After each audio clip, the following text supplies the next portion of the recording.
And I tried hard to be proud of my service, but all I could feel was shame.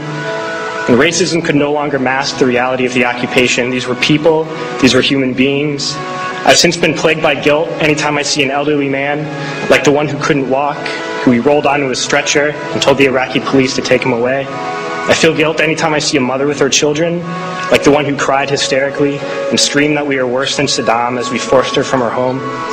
I feel guilt anytime I see a young girl, like the one I grabbed by the arm and dragged into the street. We were told we were fighting terrorists.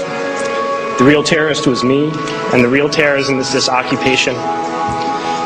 Racism within the military has long been an important tool to justify the destruction and occupation of another country. It has long been used to justify the killing, subjugation, and torture of another people. Racism is a vital weapon employed by this government. It is a more important weapon than a rifle, a tank, a bomber, or a battleship. It is more destructive than an artillery shell, or a bunker buster, or a Tomahawk missile. While all those weapons are created and owned by this government, they are harmless without people willing to use them. Those who send us to war do not have to pull a trigger or lob a mortar round. They do not have to fight the war, they merely have to sell the war.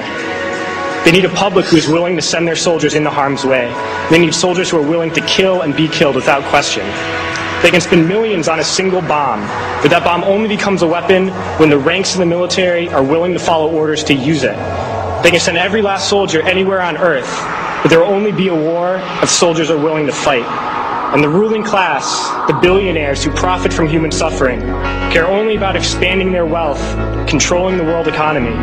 Understand that their power lies only in their ability to convince us that war, oppression, and exploitation is in our interest. They understand that their wealth is dependent on their ability to convince the working class to die to control the market of another country. And convincing us to kill and die is based on their ability to make us think that we are somehow superior. Soldiers, sailors, Marines, airmen have nothing to gain from this occupation. The vast majority of people living in the U.S. have nothing to gain from this occupation. In fact, not only do we have nothing to gain, but we suffer more because of it. We lose limbs, endure trauma, and give our lives. Our families have to watch flag-draped coffins lowered into the earth. Millions in this country without health care, jobs, or access to education must watch this government squander over $450 million a day on this occupation.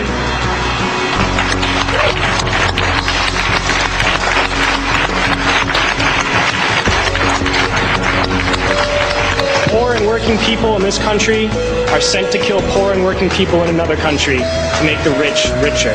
And without racism, soldiers would realize that they have more in common with the Iraqi people than they do with the billionaires who send us to war.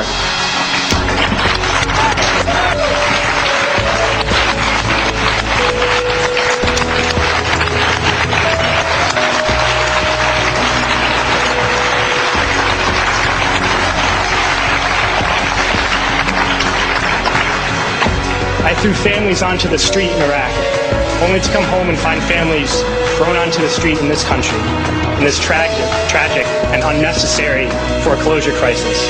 We need to wake up and realize that our real enemies are not in some distant land. They're not people whose names we don't know and cultures we don't understand. The enemy is people we know very well and people we can identify. The enemy is a system that wages war when it's profitable. The enemy is the CEOs who lay us off from our jobs when it's profitable. It's the insurance companies who deny us health care when it's profitable. It's the banks who take away our homes when it's profitable. Our enemy is not 5,000 miles away. They are right here at home. If we organize and fight with our sisters and brothers, we can stop this war, we can stop this government, and we can create a better world.